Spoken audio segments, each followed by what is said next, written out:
Hello guys, this is part 3 of making a horror game in Scratch, and in this video we are mostly going to cover the timer and the jump scare and the costume effects of the enemy.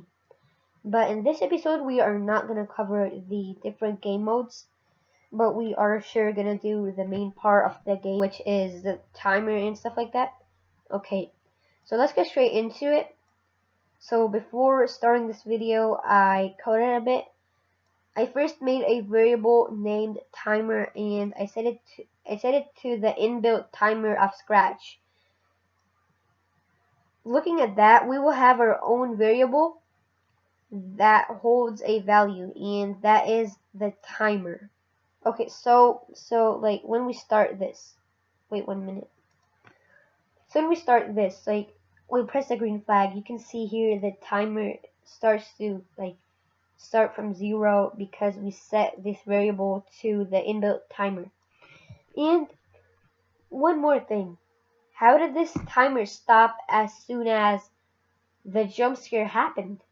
So for that, I coded some more. First I made a variable known as stop timer, but we won't be using that right now, so you can leave it. You can make a broadcast. Okay, so first we're gonna wait 3 seconds to replay the whole sound of the jump scare and to replay the whole jump scare in effect, to replay the whole costume. So I mostly did first, what if I removed stop all from it? It still works. This is because that I have a stop all beneath these costumes. What if I put this away from here? It still goes on. The timer, it still keeps going on again and again. And look, it's repeating again and again, and it does not stop. So what if I put a stop timer? It stops everything. But when it receives change, and change is a message to change the costumes while repeating it 9 times. So now going to the player, we have here broadcast stop timer. We won't be needing this right now, as there's no need for the enemy, but the main code is in the player and the jump scare. So the most important thing is when I receive change. Look, it does work. It's good. But it needs to wait for a few more seconds, I think. For 5 seconds. It still doesn't work. You know why? Because it first broadcasts change. And right here in change, we have a command that stops the program. That's why it stops before waiting for 5 seconds. 5 seconds would be too much, I think. Maybe let's do 3 seconds. That one before. Yeah, it still does not work. Look, because we put wait 3 first, it gives us an error. But I think this is like a good way to do it. But in my original project, it first gives the whole jump scare. It gives the whole sound effect. But this one, it's a precise way of doing it. We won't need much code to do it, or else it will make things more difficult. Okay, so now moving on to the jump scare sound effect. We go to jump scare, and remember, we made a variable. We made a broadcast message named start jump scare. And when it receives start jump scare, it starts the sound of the jump scare effect. It shows and it goes to different layers so that it like covers the player and the enemy without needing to hide them. So let's test it for 1 minute. Okay. Oh damn. Okay.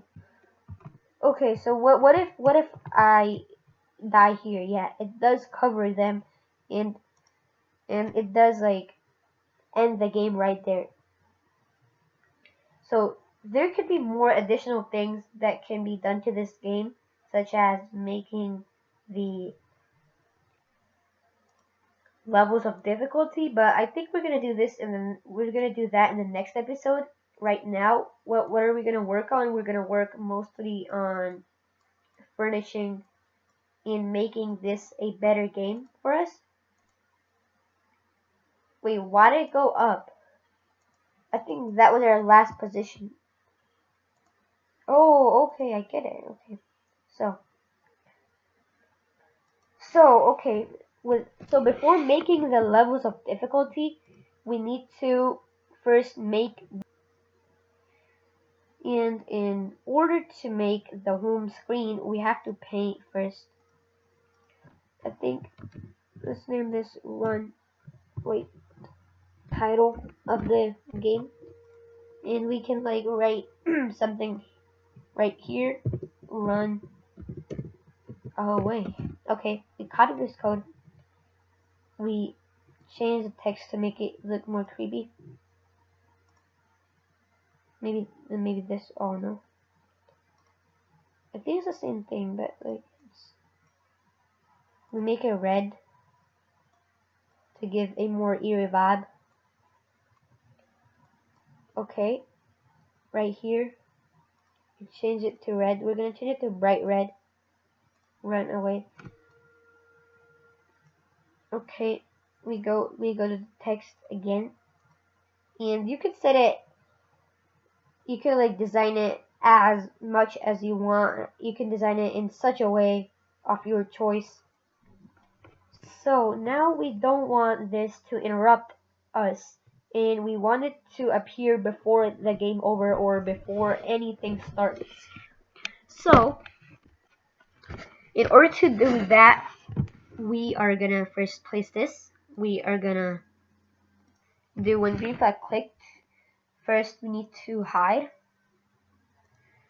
But when green flag clicked, yeah, first we need to hide. And the same goes for the enemy. Right here. When green flag clicked, hide. Good.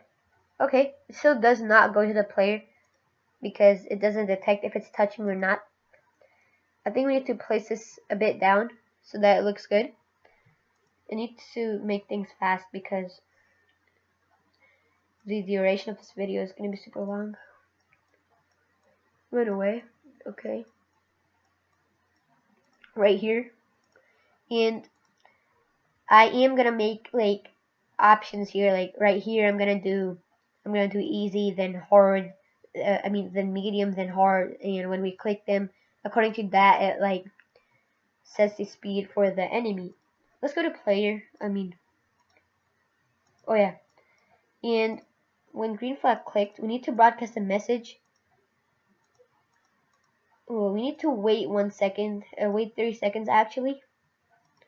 Because right now, we're not going to do the actual thing off the home screen, but we're going to do a lot of improvements to the home screen in the next episode because we're not making the levels of difficulty in this episode. Wait 3 seconds. In broadcast. Let's name it play. And right here, when I receive play, we need to show. Same goes for enemy. Same goes for jump scare. First look, it waits for exactly 3 seconds, and then look, why does it happen? It like almost instantly, it almost instantly makes us like die. It's game over for us. There's a way to fix that. Okay, so everybody would have this glitch right now because we're not doing the actual thing of coding the levels of difficulty. So far we're good, even though we're getting an error here. We're waiting 3 seconds and then there's like a jump scare all of a sudden. So this was enough for this episode. Meet you guys in the next episode. Bye.